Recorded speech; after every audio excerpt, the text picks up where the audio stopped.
Hello everybody, it's Lucy Wolf here, sleep consultant and author of The Baby Sleep Solution. I hope that you're really well today. If you've been following my grid this week, you know that I've been posting about when your baby or your child refuses naps in the cot. And I'm not finished with the posts, there's loads to come. I think there's 12 altogether. So some of the questions that you ask in the comments will be addressed throughout the course of me posting the segments. But I also just wanted today just to go through a couple of the questions that came in, just to see if maybe it would be helpful to some of you out there. So I'm just going to scroll here on my laptop just to see what kind of questions came in on that first post, which was super busy.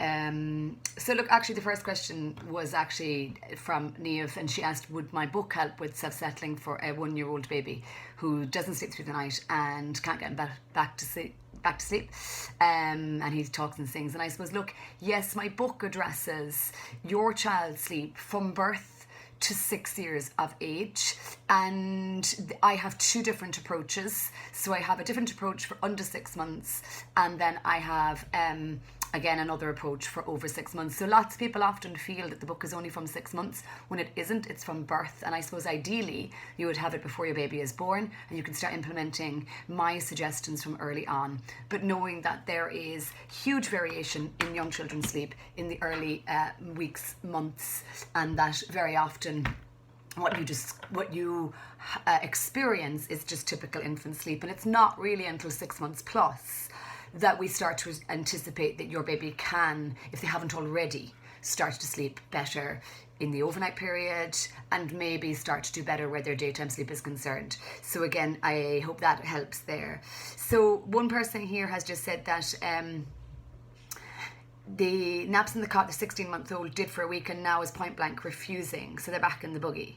And I suppose nap refusal comes from loads of different areas. I think one of the biggest areas though is overtiredness, and I think that if you don't get to your child when they are sleep ready, I think that causes a big resistance where sleep is concerned. I also feel that cot resistance can also be caused by a compromised sleepability at bedtime. So if your child is not does not have a high skill level at bedtime of their own, one that doesn't involve you, as in feeding them or rocking them or patting them, then often I would suggest that it's harder to transfer the skill to the cot during the day if they don't have the skill set at bedtime.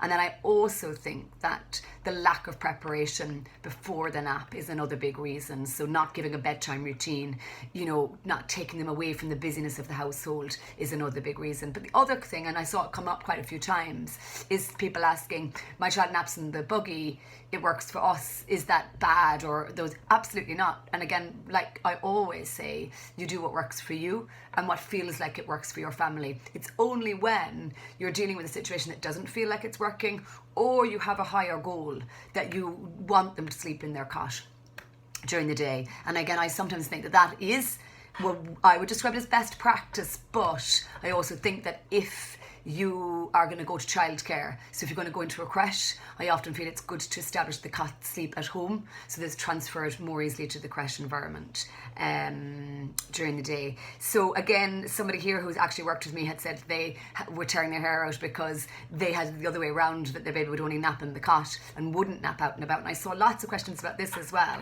And I suppose, look, napping out and about is actually temperament based, so whether your child feels like it's a good place for them to sleep. And again, if you put it in context, I'm not sure how well you or I would sleep walking up the road, or as you drive around, or as you go around Tesco's. Their sleep, it starts to look very similar to our sleep. The only thing you can do if you are looking for sleep on the go, and there is a video on this in my IGTV, you can make sure you get the timing right.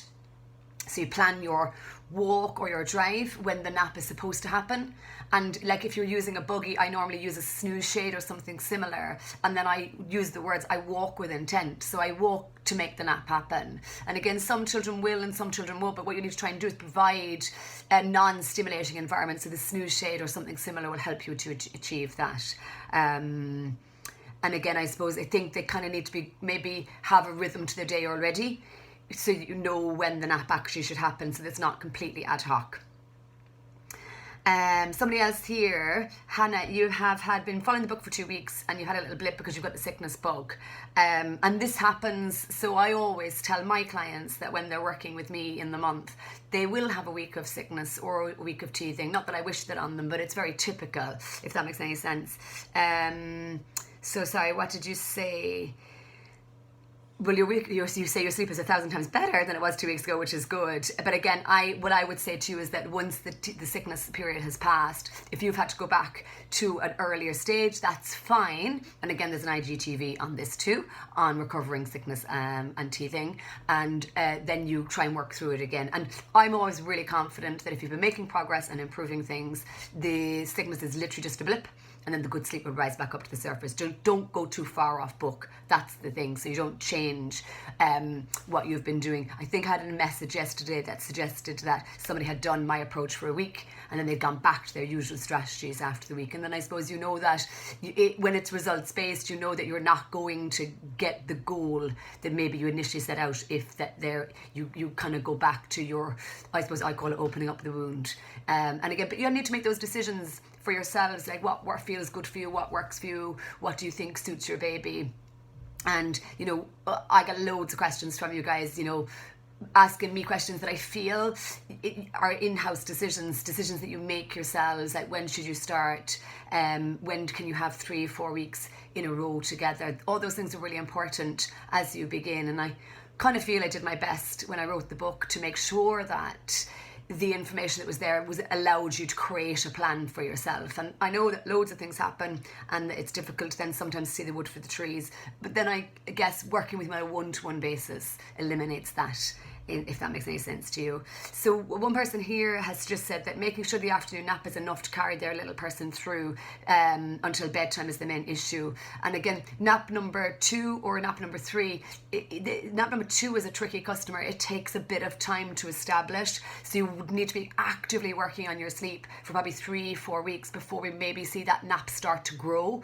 And if it doesn't grow of its own accord, so lots of you talk about sleep cycles and stitching sleep cycles together.